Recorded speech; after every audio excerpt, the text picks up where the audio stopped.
Welcome to crush mathematics. Continue करेंगे class 10 का chapter 2 polynomials. Last video में हमने geometrical meaning of zeros of polynomials पढ़े थे, जिसमें हमने ग्राफ की हेल्प से जीरोस ऑफ पॉलिनोमियल्स का मतलब समझा था।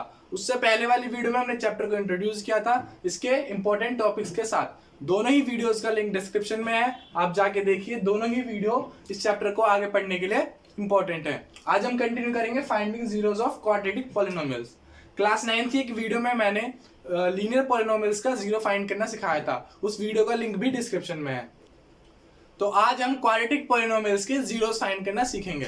क्वाड्रेटिक पॉलिनोमियल्स के जीरो फाइंड करना बहुत इंपॉर्टेंट है, आगे तक आपके काम आएगा। सिंपली दो स्टेप्स में हम ये करेंगे। पहला है फैक्टराइज ऑफ क्वाड्रेटिक पॉलिनोमियल्स, दूसरा है पुट px इक्वल्स टू 0। मैं यहाँ पे लिख रहा हूं, पहला है आपका फैक्टराइज, यानी जो हमारे पास क्वाड्रेटिक पॉलिनोमियल होगा हम उसे फैक्टराइज करेंगे। दूसरा पुट px इक्वल्स टू 0। ठीक, तीन तरह के क्वेश्चंस इसमें बन सकते हैं, जो तीनों ही तरह के क्वेश्चंस हमने यहाँ पे लिखे हुए हैं। तीनों ही तरह के क्वेश्चन आज हम सॉल्व करेंगे। ठीक, तो बिना देरी करे स्टार्ट करेंगे। फैक्टराइजेशन तीन तरह से होता है आपका। पहला आपका मिडिल टर्म स्प्लिटिंग, जिसकी वीडियो में बना चुका हूं, उसका लिंक भी डिस्क्रिप्शन में है। दूसरा है आपका कॉमन, जो आप पहले से कॉमन लेते आए हैं क्वेश्चंस में। और तीसरा है आपका एल्जेब्रिक आइडेंटिटीज, जो आप पढ़ चुके हैं। ठीक, तो तीनों तरह के क्वेश्चंस आपके सामने लिखे हुए हैं। बिना देरी करे एक एक करके स्टार्ट करते हैं। तीन तरह के क्वेश्चन कैसे बने हैं, जैसे सपोज आपके सामने एक स्टैंडर्ड फॉर्म लिखी हुई है ax² + bx + c।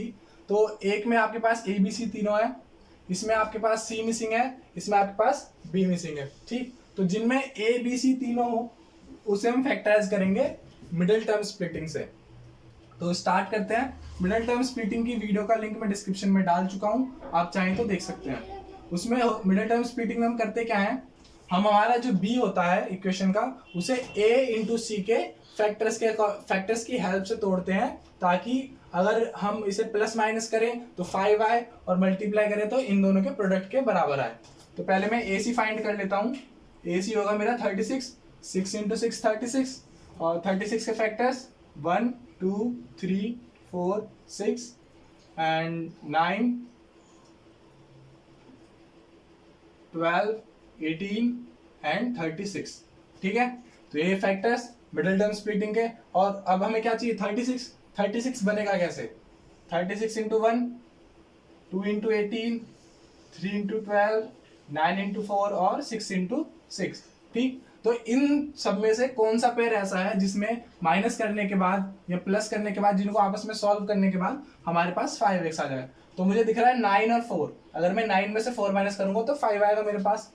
तो मैं 5x को ब्रेक कर दूंगा। ध्यान रखिएगा, मिडिल टर्म स्प्लिटिंग में हमेशा ब्रैकेट का ध्यान रखिएगा। तो मैं लिख दूंगा 9x - 4x - 6। सिंपल, अगर मैं 9 4 जा करूंगा तो 36 आएगा, और 9 - 4 करूंगा तो 5 आएगा। सिंपल। तो अब आगे करते हैं।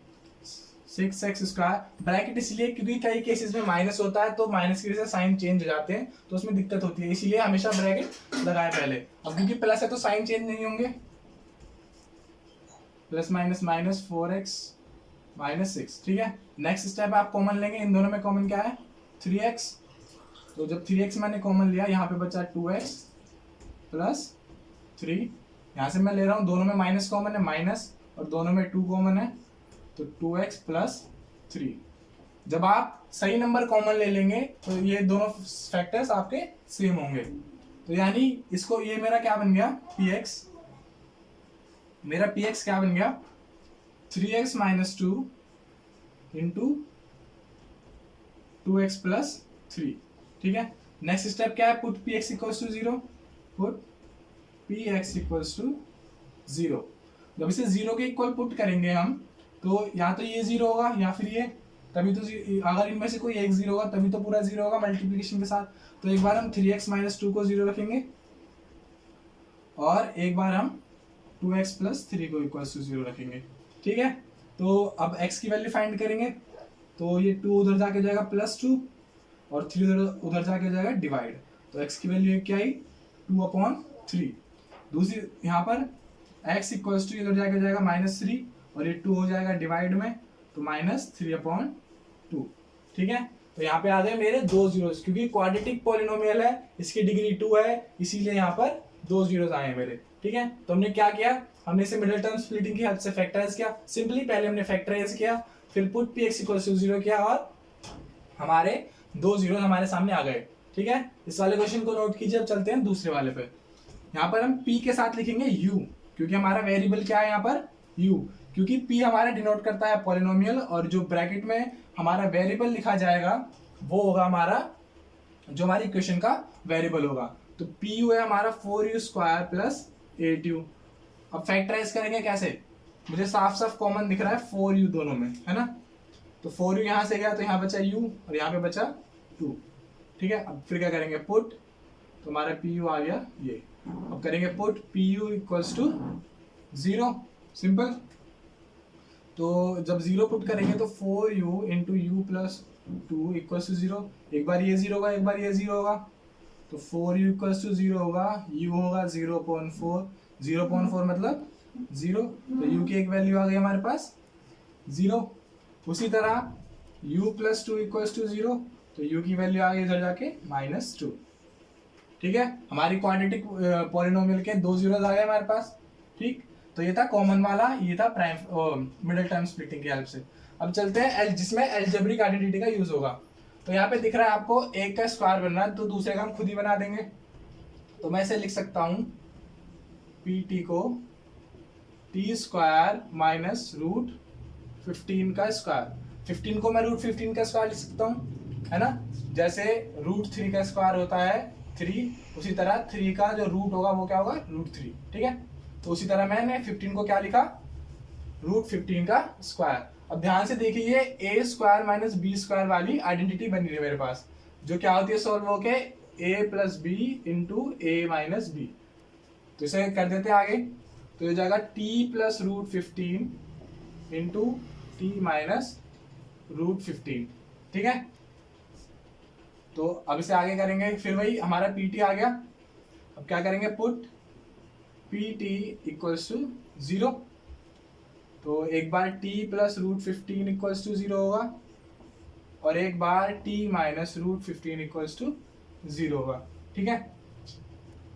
तो t इक्वल्स हो जाएगा माइनस रूट 15 और एक बार t हो जाएगा प्लस रूट 15, सिंपल। तो ये थे आपके 3 तरह के क्वेश्चन जिसमें हमने जीरो फाइंड किए, क्योंकि क्वाड्रेटिक इक्वेशन है 2 डिग्री, तो सबके 2-2 जीरोस आपको देखने को मिल गए, ठीक है। यहाँ पर एक चीज ध्यान रखिएगा कि जब भी हम किसी भी नंबर का स्क्वायर रूट करते हैं तो हमेशा एक प्लस आएगा, एक माइनस आएगा।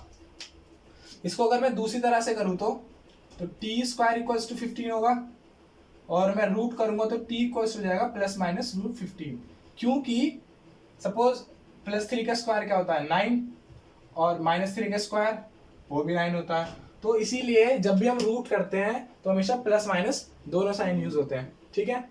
तो ये थे आपके 3 तरह के क्वेश्चंस जो आपको finding zeros of quadratic polynomials में देखने को मिल सकते हैं, ठीक है। इन तीनों ही क्वेश्चंस को नोट कीजिए, इंपॉर्टेंट क्वेश्चंस है और इन्हीं मतलब इसी मेथड का यूज हम आगे के कुछ इंपॉर्टेंट क्वेश्चंस में करने वाले हैं, तो इसीलिए ये मेथड आपके लिए जरूरी है। तो आप इनको नोट कीजिए और अब कुछ क्वेश्चंस आपके लिए टू टेस्ट योरसेल्फ। तो ये है आपके 4 questions to make yourself more clear in this concept. इन 4 क्वेश्चंस को कीजिए। अगर आपके पास कोई डाउट निकले इनमें से या फिर इस चैप्टर में से तो आप उसे कमेंट बॉक्स में टाइप कर सकते हैं या फिर मुझे फेसबुक और इंस्टाग्राम पर उस क्वेश्चन की पिक मैसेज कर सकते हैं, जिनके लिंक मैंने डिस्क्रिप्शन में डाले हुए हैं।